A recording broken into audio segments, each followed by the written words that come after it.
Welcome to episode 12 of No Shame. It's Paddy Holohan, the Hooligan here. We don't have a guest today because every now and again we decide to just let me splatter on about what's going on in my head, because mostly when we finish the podcast we have a million crazy questions, and then as the week goes on as well, I'm forwarding Shane some messages and Robin some messages. What do we think about this? What do we think about that? Just the interesting shit that goes on in life, and of course the MMA stuff that goes on. So here we are, the Limor powered No Shame studio at SPG Dublin 24. So much has gone on this week. One of the big things that touches close to home, especially for Irish MMA, is that the Ultimate Fighter has some Irish blood in it, which would be a close friend of my own, Richie Swollen. So what have we got on this, Robin? Yeah, Richie, he had tryouts for the Ultimate Fighter there a few weeks ago, and he left a big impression from what reports are saying. And I read there during the week as well, there was an article on him saying how a few local fighters helped him out to get there. Yeah, no, Richie's if anyone doesn't know Richie Smullen, Richie's from Arklow. He's on the Ultimate Fighter, which is a contestant show where people fight each other to knock each other out of a house, kind of like Big Brother with scraps. Yeah, but Richie is like the oldest old school. Anytime he walks out the Bama, the crowd goes absolutely crazy. He has that little thing that people look for, the relatability, if you must. His leg lock game and his whole overall wrestling game is aggressive and devastating. You will hear it first, and probably from many other people, that I can't see how Richie does not go into that house and destroy everyone. I think the hardest part of it's going to be, and I think Richie will agree, and we'll get him in when he comes back and ask him about this, is dodging bread. Dodging the bread is going to be the hardest part in that house, because like us all, we all have our demons, and Richie likes a bit of bread. He likes toast, a bit of tea and toast.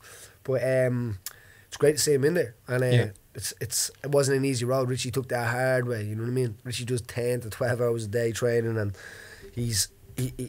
I'm so happy for him to be in there. So Richie, bring it home, man. What type of style can fans expect to see from him? Very heavy hands going forward, and when he gets you in a clinch, it's like getting sucked into a vacuum. You know, your hips are taken away. He dominates when people do be using underhooks. Underhooks to be kind of like the dominant side of the clinch, if you must. Richie just crushes them. He has this way of crushing them and just kind of launching people. And then when he gets onto the ground, it's like a wet blanket. You know, he's a smothering style. It would be kind of like, to be honest, like Khabib style, if you must. You know, well, better.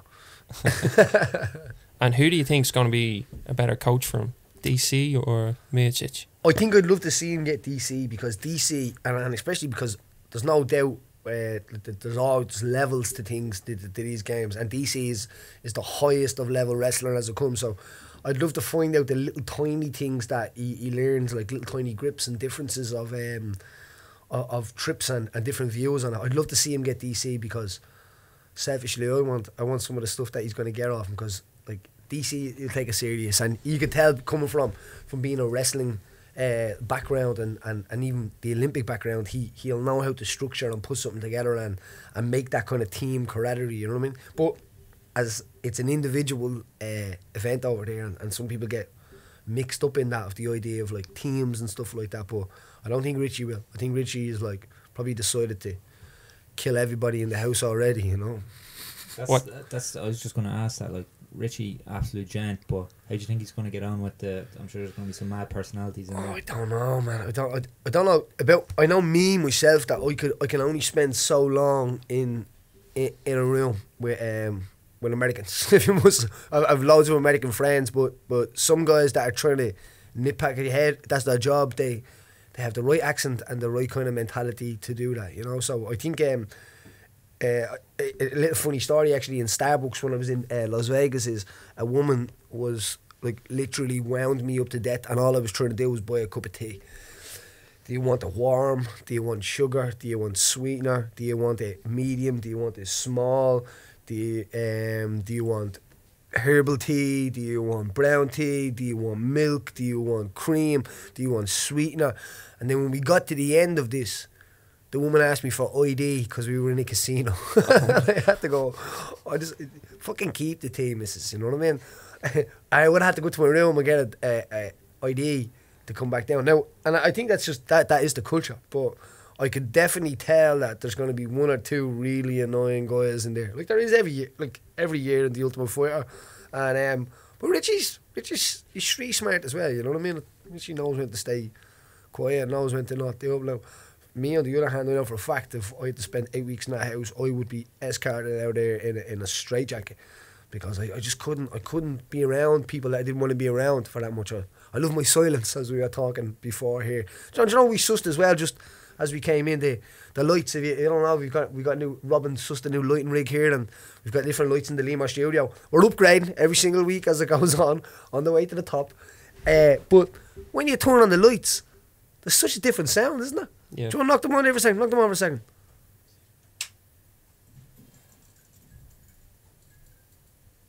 You only notice them kind of sounds, isn't it, when someone notices it out you? And then when you put it back off, boom, back in real silence again. More relaxing, isn't it? Much more relaxing. I'm actually going to sit here sometimes and just get my get my light on. Get the shades on. Get my light on. Yeah, but I could see, and there's another guy, Brad Gatona as well, which would train. He's from Canada, but he's been over training for a little while in SPG HQ down the road. And he's another guy that I got to get some rounds and stuff in with him, and he's a solid guy. You know what I mean? He moved all the way over here and put his life on hold. So it's guys like that that deserve it. They deserve it, you know. And coach wise, that's an exciting season. I haven't really been excited for an Ultimate Fighter in a while, to be honest. Yeah, it'd be great to watch. It'll be a great one to watch, especially because the coaches will clash. You know, will not drastically clash, but I think they'll clash in the right way, competitively. But like, because I mean, you've been in that situation, and anytime you see a young fighter starting out, it must remind you of your own journey. Yeah, it can remind you of how long it actually takes. That's actually a good thing, because what I've been doing lately is myself is I get loads of kind of offers to go to all different kinds of places, like, and as I say, I like home. I like staying at home. I like being in Ireland. So I don't really like to travel too much, where most people do like to travel. I get to do a lot of the schools and a lot of places I get to drop in, and the thing about the schools is I've done a few schools over the last little while, is that it's like going back in time and being able to say something to myself. So it's kind of when I'm going there, I'm really interested in it. I'm not just there to be talking shit, you know what I mean? I think that a lot of the youth these days, and even like if you think about if you watch stuff online and you try to picture yourself being that young now, I think that's a crazy experience, where you think back when we were young, we didn't have any social medias and stuff like that. Not that we're ancient, you know what I mean? But it's going fast, really, really quick. So a lot of the stuff when I go into the schools and stuff like that, I've been trying to explain to them feelings that go on in their body. So a lot of the feelings that everybody suffers with is anxiety, is fear. Urges, if you must, you know, like urges to do things, urges to take things, urges to keep up with things. And I kind of broke it down over the last little while, and it's really, it made me realise why it works even more, you know. So what I kind of try to say to them is, when they start, is I kind of bring them back to like being a caveman, and try to get them to think from that point of view in their life. So the idea that when you're in a cave, everything's a lot simpler. But if we think about ourselves as cavemen, and then we think ourselves as city people, if you put a caveman into the city, it's kind of nearly the same thing, because a lot of the same urges and the chemicals are going around, and people are tweaking out because they don't really know what's going on within their body. So the idea of, say, fear. So the feeling of fear. So to me, and it comes, a lot of the stuff will come from a book called The Chimp Paradox, which is a really good book. And I like to read kind of books that are on your mind and on coaching and on the way people think and development and stuff like that. And The Chimp Paradox is one of the great books for it. But there's a thing in it about fear. So fear is into 3 steps. The first one, fear has 3 reactions. Sorry. So when fear comes, and fear modern day in caveman times, you're talking about fear in a cave where there's a saber-toothed tiger outside, and that fear to die. Fear is in all different ways now, where you've got fear of people are afraid not to fit in, people are afraid not to have the right stuff, people are afraid not kind of be like everyone else, you know what I mean? So I call that like social camouflage when I'm talking to kids in the schools and stuff like that. And social camouflage is the idea of getting that beach body and getting that tan and getting that haircut everyone has, and everyone blends in and everyone's kind of like the same person, and then that one kind of crazy man on the outside, that's usually me. If you don't know who it is, it's probably you too. On the outside is kind of somebody they're free. They're not wrapped up in all the idea of having to have everything that everybody else has and having to do everything that everybody else does.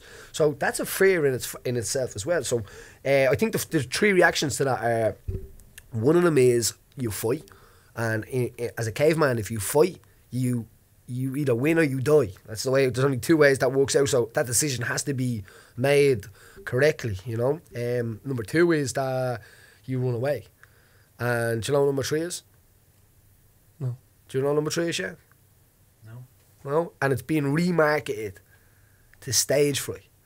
Really? So, well, it's rebranded. The way Okay. I think of it, it's rebranded. So, stage fright would be freeze. So, the idea of a saber tooth coming out and you freeze, Yeah. and it walks by you sometimes. But, say in my job, or, well, my old job, or whatever you're doing, you have to make decisions based on when fear comes in, whether you're going to let these reactions happen. And these are real things that happen in your body. So, one of them is, you shit yourself and you run away. You just can't find yourself to stand and fight. And some people are born and built like that. I think that's genetically. And then you have guys that they don't know how to run away. They fight all the time, which genetically their genes kind of die off because they're ballsy motherfuckers, you know what I mean? Yeah. and death comes with that. And then the idea of freezing, which a lot of people go out onto stage now and they freeze. It's actually fear that's freezing them on that stage. And that's not the idea of them going out and I have stage fright. Stage fright is a part of fear which collapses your whole body and freezes you up. You can't prepare for that, can you? No, the idea is to prepare for that, is to put yourself in that position over and over again to make yourself comfortable enough to not be afraid. The same way in fighting. No one goes into the first fight and is not afraid, if you must, you know. Real fear kicks in no matter who you are. But the more that you kind of do that, like anything, the conditioning to that situation gets a little bit easier. But the fear one is what kind of, I think, well, I keep going, like, Yeah. we're miles off on this one. So, but this is when I'm doing this in school and I talk to kids, I can see kids, it's like me looking back at myself, you know what I mean? A little bit like, fuck, someone should have came and told me that, because then you start to understand it more. So the idea of fear, that goes down the road and it starts activating different chemicals. So if we jump to like urges for a second. So when we are saying there that the guys that are brave, genetically, they probably don't last as long as the guys that are, maybe they run away, or maybe they freeze and it goes past. So genetically, say, I bring it to this, so, and there's one place I actually do a talk in, and every time I say, who has a girlfriend in here? There's probably been about 3 in total, and I've probably done about 4 or 5 groups in the place, so I don't know whether there's a shortage of women or something, that's what it is, or female competitors, or boyfriends, or whatever which way there's someone missing over that side of the city, right, boys? And the boys will know what I'm talking about if they listen to this. So I say to them, who has a girlfriend? And the reason why is because when I say about your body is always trying to get to the top, genetically and DNA wise, your body will be trying to get you to the top. Now, you might be able to use this as excuse, which is our girlfriends, see how it works, right? But say if you're standing in the cinema, picture yourself there as just you're standing beside your girlfriend and you're queuing up for popcorn or something like that, and a girl walks past you and she looks really, really well, alright? And your instinct tells you that you want to look at it, but your other instinct tells you that if you look at it, you're probably going to get a slap. Yeah. And people say, well, it's not just because, and especially the way that, like, what parts that a guy would be attracted to, or on the opposite sex, if you must, or the opposite way around for a girl as well, where a girl would be into muscles, a boy would be into like a Nicki Minaj, if you must, you know, or like a, you know, and the idea of that is goes back to that cave as well. So the idea of you looking at them parts of the body is to see is that genetically good to reproduce with you. And the reason why you look at all of the girls, or you want to look at all of the girls or all of the boys or whatever which ways, is because your body and your DNA is always telling you to reproduce, to have as many of you as possible. So when it comes around that your gene will dominate the tribe if you must. So all of this stuff is going on in your body, but you're just standing there looking for popcorn. That's all you want in that day. Do you get what I mean? And you don't want all of this stress in you, but if you understand it, it's like everything. It's kind of, it gets a little bit easier. Now, if your girlfriend walks past, all right, and you catch another guy looking at her, then the chimp inside you wants to kill him. And that's a real feeling. So you feel like, yeah, but I could look at his girlfriend, but you better not look at mine. And you can see where your body is automatically bringing you on that kind of track of to reproduce and have as many people. So the next time you're looking for popcorn and your girlfriend catches you looking at somebody, tell her, hold on, this is not me. This is the caveman inside me trying to get me to genetically reproduce with every female that I see, right? So I should get a pat in the back for resisting the urge. So, but the urge of that would be to reproduce. And then you get the urge of like, the urge of hunger. You have to eat. That's something in your body telling you if you don't eat, you're going to die. The urge to drink, the urge to sleep, all of these things are kind of like genetically inner software to make us survive if you must. Yeah. And tell me this, does Chelsea prefer the inner chimp or the inner caveman? I'm a mad, ginger, drunk Irish chimp. You know? So all chimps are different. And that'd be the same idea when you introduce alcohol. People go crazy because the human in the brain gets quieter and the chimp gets louder. And the chimp just wants to play. And if you look at a group of a load of lads in a room, they're mental if you add alcohol and you don't add, say, like probably more sensible thinking, which would usually be female counterparts, or that would be the situation. If you add just chimps in with loads of alcohol, boys are crazy. That's why stags are mental, you know what I mean? I'm actually off on the stags this weekend. Let me finish with this real quick. So, but the idea of fear then, the fear creates the urges, and the urges to not be involved in them situations creates anxiety. And this is something that kids deal with all of the time, and adults and all different types, and people sometimes just have it in their body and they are so conditioned to it that anxiety is present all the time, that they wake up and they're anxious about things and they don't know why, and they're always thinking, they're always kind of fidgety. Yeah, do you ever get someone that says to you, I have that feeling that something bad's going to happen? Yeah, I just run away from them people. You know what I mean? Because them people are the idea that people that carry that anxiety, they don't know what's going on, but they have this feeling that something's always going to happen. And that would be the same idea as a saber-tooth tiger jumping out. So the anxiety is created to make you make a decision. So if a saber-tooth tiger jumps out and you can't make a decision between fight, flight or run, fight, flight, freeze, your body will push anxiety to you, and anxiety will be the one that will make you make that decision. So it's like prompting you to make a decision because it's a survival situation. If you don't make the decision, the body will give you more of the anxiety. Now, in modern day society, we're sitting here and we have a jam sandwich and we have a peanut butter sandwich and we're like, which one? And anxiety is getting created over so many different situations. Our body doesn't know the differences of what's going on. Now, the answer to that would be, what would you do with that sandwich? You would stick it together and you would have a peanut butter and jam sandwich.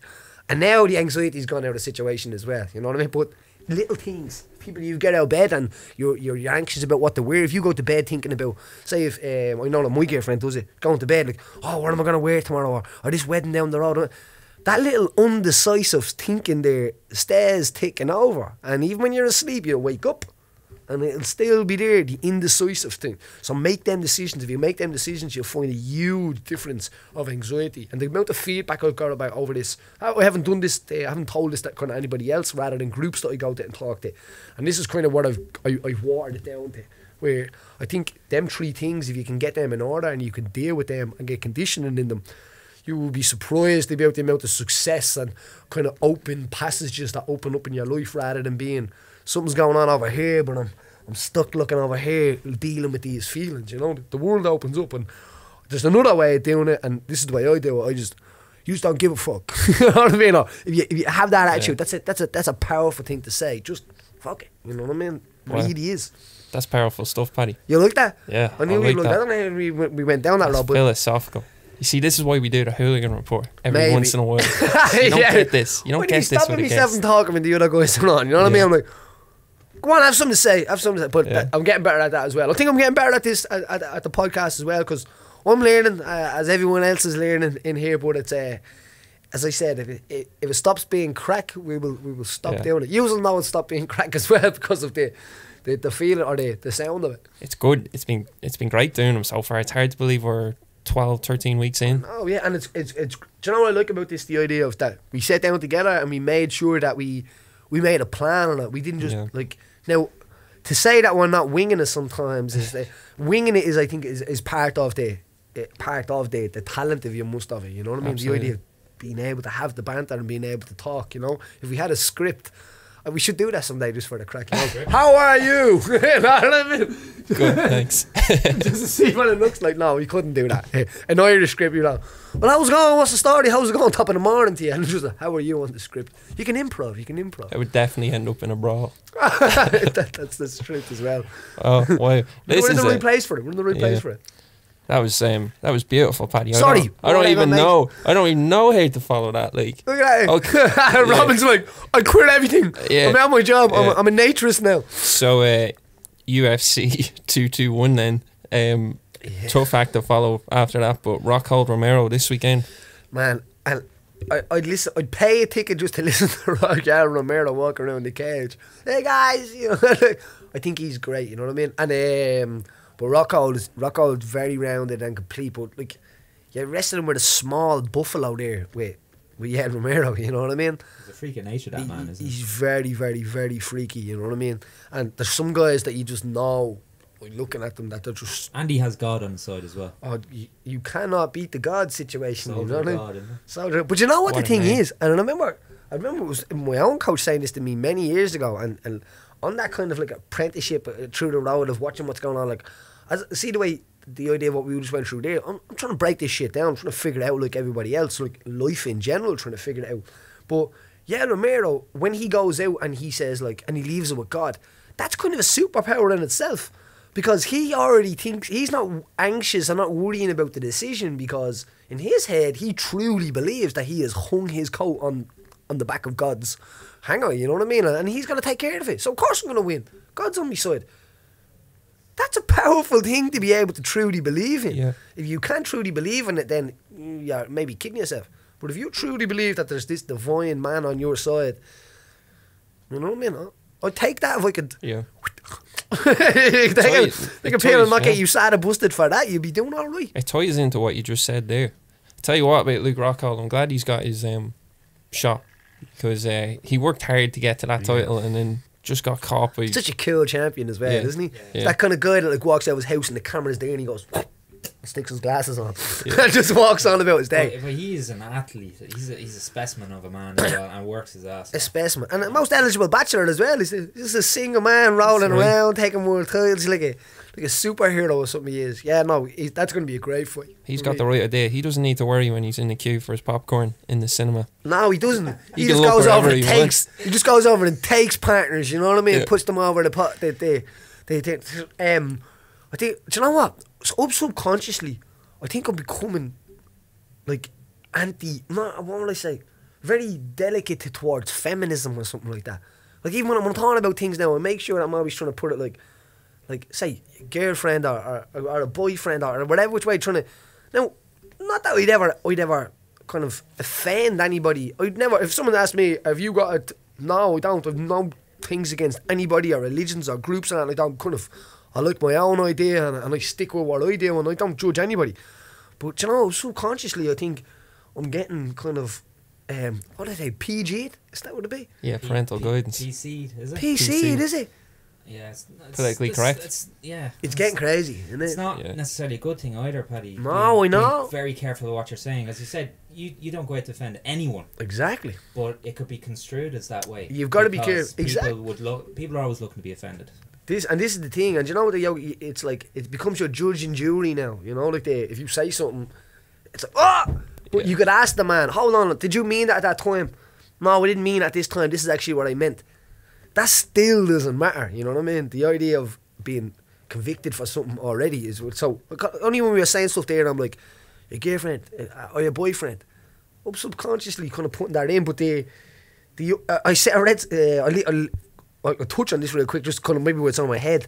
This morning I was watching a video, and I think it was Ashley Judd, and she's in an airport, and some guy, security guard. Now you can imagine this happening in Ireland, and some outfit being like, "What?" You know what I mean? He called her sweetheart, Yeah. and she flipped. She wasn't into it at all. He called her sweetheart, and then she said, "He called me sweetheart." And I think that people are going around like thinking about this stuff, and it's like, "See, he did it, and it's becoming this kind of like lynch mob. You know what I mean? If you must like for people that are probably generally not like that, and we don't know whether it's fair because it's like you're saying. I think people are overthinking things. And if people are underthinking it, so I know Irish people, I say things and Chelsea be like, "You can't say that, Paddy." I'm like, "What? What do you mean?" Well, I'm an Irishman speaking the English language, you know what I mean? It doesn't suit me. So let me off it. That's my excuse to her, right? Yeah. Well, the idea, I think the guy, so started off where he called her sweetheart, and she didn't like it, so she's like, I kind of noticed that this guy was being is a feminist towards me or being sexist towards me. He called me sweetheart, and then he said something about like, "Oh, you have a nice dress." Oh, that's a nice dress, when he was going through the stuff, and she goes, he never said it to anybody else. She goes, and then he touched me, and I'm like, this is weird, man. I can see this moment in my head, and it's a security thing going down. You know what I mean? The guy has to do what he's doing, and he's just being nice, and he meets people every day. I doubt he kind of honed in on one person and was like, I'm going to like drag this person down, you know what I mean? And it's starting to get crazy. It's starting to get mental out there, you know what I mean? All I'm saying is, I'm all good. No, but someday, maybe, if these things do happen, go and ask the person, like, if somebody says something stupid on telly or says something stupid in an interview, that can't be the stamp. It has to be like, hold on, did you mean that? And you'd be like, do you know what? I didn't. I was at the meeting watching that and it slipped up, and maybe I said this and I shouldn't have said that, and this is it. That's not even good enough these days. You know what I mean? People are like, no. You're a sexist motherfucker. You know what I mean? But you can imagine that little Irish lad there, couldn't you? At the thing. How's it going, sweetheart? That's a lovely dress you have on there. And all of a sudden I was like, what? And he's like, oh no, you're grand. And he touched her on the shoulder. He's touching me. He's some Irish lad freak there. Lads are going to be walking around like this.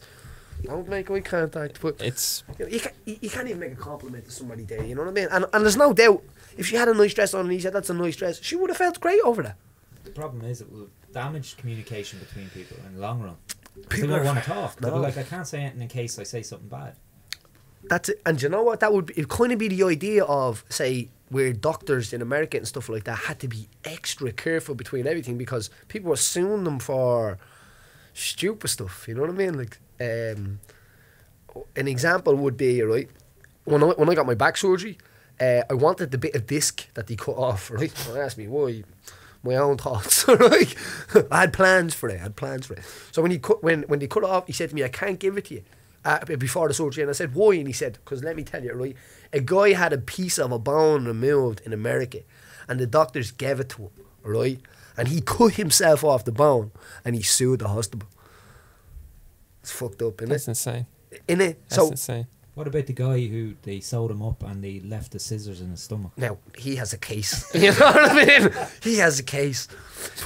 But it's the idea, as I said, where now doctors and stuff like that. A doctor would be like, maybe I could do a live. No. This is theoretical. You know what I'm saying?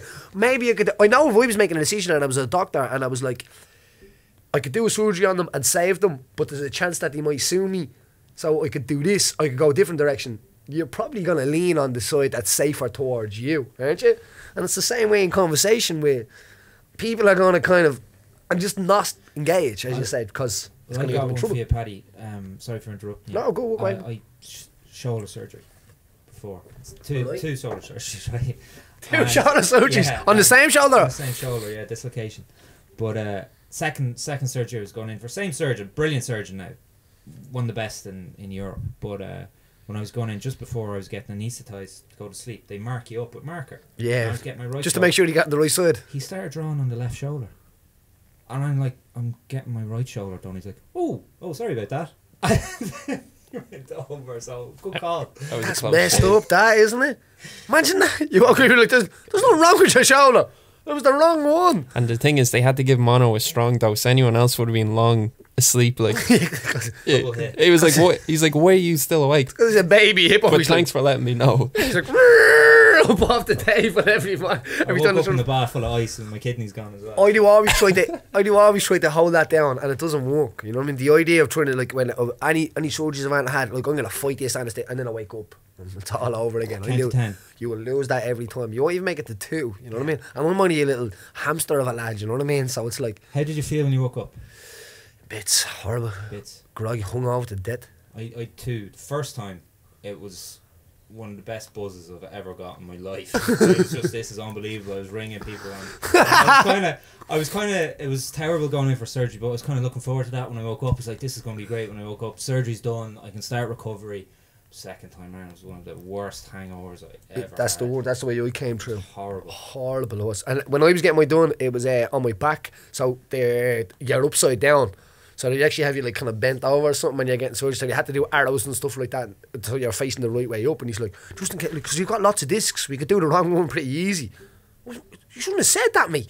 I'm saying shit myself, you know what I mean? And when I was getting put to sleep, I was like lying face up. And I was like, what, am I not supposed to be face down for this surgery? She's like, oh no, we'll move you after this. And I'm like, I don't like the idea of somebody moving me around and prompting me over things while I'm in the nip. You know what I mean?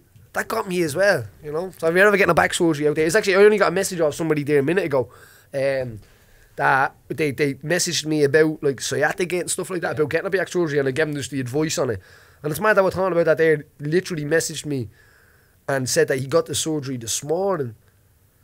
Was it this morning? He said, I had that surgery on Monday. Oh yeah. Thanks a lot for the advice. Sciatica is much better already, you know what I mean? Because sciatica, if anybody knows, man, it's horrible. It's the worst pain ever. Worst ever. So miles away again. Whoa. Just that was, again, Down the rabbit hole again. powerful stuff. It's hard. It's sucks you out around. Just to move on from that, I think the most important thing with all of it is the way you say it, isn't it? I think that's why Irish people get away with it a lot of the time. Oh, we get in trouble a lot of the time, you That know? cheeky smile. Cheeky smile, is it? Blue eyes, as they say, you know I what I think mean? it's a case, we're very good at telling it in Ireland, is if you're saying something for the crack, no slagging, having a crack. The crack. As long as there's no malice in it, you don't mean badness. 100%. You can almost say anything. Yeah, anything. Anything. No, you're right. No, if malice is in it, that I don't think we're not malice. We're not malice. If we put malice into it, you'll know.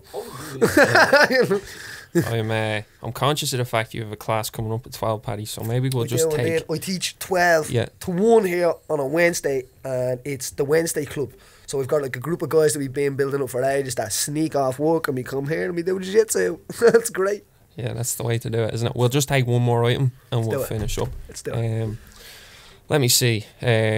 We talk about Mario Yamasaki. Oh yeah, so we'd have to finish on this. But this gets released on Tuesday. This is going to be old news, but it's never old news with Mario Yamasaki, as he keeps completing this and just making it fresh news every time again.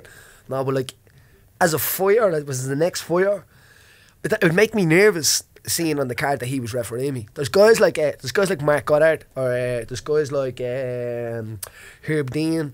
There's a few guys I've had as referees, and when I've looked at the fight card and I've seen, it actually made me feel a little bit calmer, you know what I mean? But if I seen Mario Yamasaki, it'd be like I was fighting two lads in there. Subconsciously, you know that if something really, really bad's happening, that the referee is going to save you, and in your body doesn't know. Your body thinks you're going to die out there. Do you get what I mean? It thinks that it's preparing for that, but your mind knows different. But if you're going in there with a ref that you don't really trust, I don't know if I'd like the idea of that. Yeah. You know? And I think, what was it? How did he defend it? Huh? How did he defend it again? I don't know the words of the tweet, but he defended it in the idea of like, if you had said, you know what, I was wrong there, fair enough, which is the biggest part of owning up to it. You know? Yeah. He was just saying, I think he said that like, let fighters be fighters or something like that. Really? Yeah, that was kind of the response to it as a tweet, you know. And I just think if you go back to say now the Brock Lesnar situation, like that's a long time ago when Brock Lesnar got knee barred by Frank Mir. I think he tapped 8 or 9 times, and Mario Yamasaki was the referee. And like you're going back a long time here. Now I know for a fact if you mess up in your job, especially at that, because you're the top of the world. If it's golf, you're gonna drop down rankings after one bad kind of season, or you know what I mean. So I don't know how it works with referees. Like, are they solidified in that? I think the best referee for the job, best man for the job, always for everything.